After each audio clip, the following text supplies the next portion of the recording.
Yeah, please. But listen, you know, let me explain something that you probably already know. There's a big difference between the local chambers and the state chambers. Okay, some local chambers belong to the state chamber and so on. This decision was made by a relatively small number of individuals. You probably know most of them, and you know that they have long-standing ties to various Republican office holders or the Republican Party. But I can tell you that in addition to AEP, there were many other highly respected business people who called the chamber ahead of time and said this is not something that you should do. If I named them, you would know them immediately, and you would recognize them as among the most respected business leaders in the entire state of Ohio.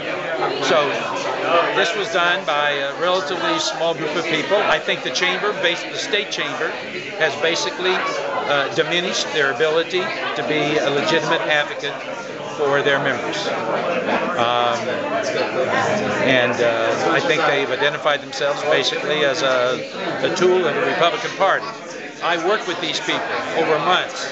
They stood with me celebrating our regulatory reform. They were happy that I embraced the tax reform.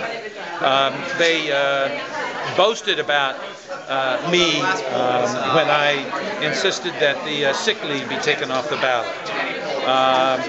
But suddenly they become very political, and I'm pleased that the decision was made by a very limited number of people, and some of the people who made that decision were interested in self-interest. If you look at some of the people who made that decision, you can see that decisions that we made at the state level did not have a particularly good influence on their business. And I'm talking specifically about the career college system. All right, guys, I'm really sorry. Governor, we gotta get on the road. Thank you all. You can explore that a little further if you want to.